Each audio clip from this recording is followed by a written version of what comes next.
the first type of learning activity that we want to present is what we call a reflective activity. So the idea behind a reflective activity is to give the possibility to students to reflect on their learning after either a presentation, a session of work, readings, etc., etc. So reflective activities are very powerful in the fact that it gives options to students to take a little bit of time after an activity and then reflect on what they've learned, what is the outcome of their learning, and stuff of that essence. So the interesting thing with reflection is the fact that it can be included several times in a course, even in a class. So the objectives of this type of activity is to allow students to deepen their learning by reflecting on various items, share these reflections with their instructors as they're being created, organize these reflections in an easy, effective manner, and measure their own individual learning. So here what we'll do is we'll create this activity from the instructor's role and then see how students can work their way through the reflective activity. So here as a professor, what I'll do is I'll go to content, and in content, I'll go here and create a module. And this module's name is pretty important. So I'll call it entries here. This module's name is pretty important because that will also be the name of the sharing group or the share tag that we will apply for our reflections to be shared with our instructor. So within this module, I'll create a basic file here, and I'll give it a title. So most responsible card choice. And here I'll say, should we all buy green hybrid cars or not? So this is kind of the file and the content of the activity chosen by the professor.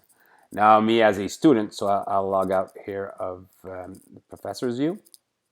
And before I go there, I'll just show you how the sharing groups are created. So here I've pre-created some sharing groups. So this is the sharing group for the reflective activity. So you could give a title to the sharing group.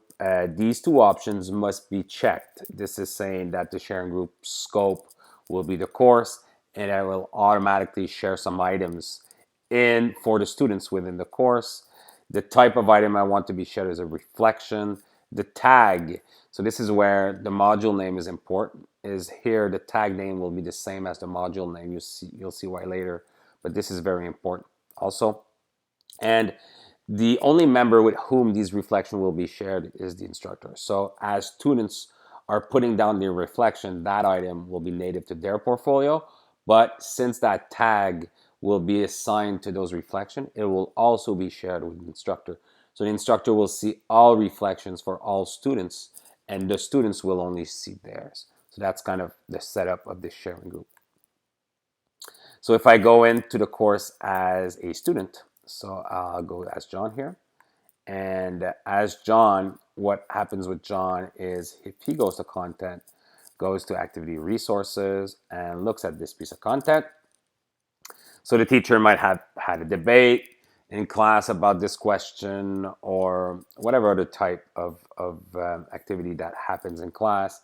And then either in class or after class, the student is invited to reflect on this reflection in portfolio.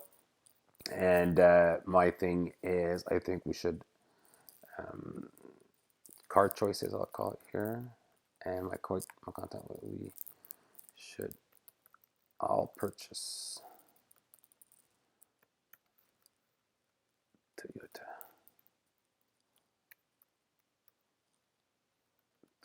Prius. So this is what I think about this content. So I add it. Automatically, the interesting thing is this will be pushed to the student's portfolio. So if I now go in John Aronson's portfolio, so John will see this reflection being part of his portfolio. And slowly but surely, this can take a little bit of time. So I could actually go here while this is going on, the background sharing with the instructor. I could go as Frank here and kind of do the exact same thing. So go in content and then go to reflective activity and go to entries and click on my content here and reflect on this and say cart choice, and we should all purchase hummus. And this is Frank's thoughts. And what will happen is if Frank goes to his ePortfolio, he'll see his reflection here, and it's timestamped. And slowly but surely, if the instructor goes into portfolio,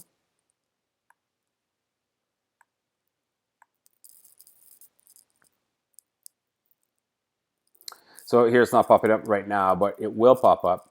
It takes a little bit of time before the sharing actually is activated through the sharing groups. But what would happen, and we'll go at it a bit later, I'll redo a clip, where you guys will see that through the Explore tab here, the instructor will see the reflection of all his students.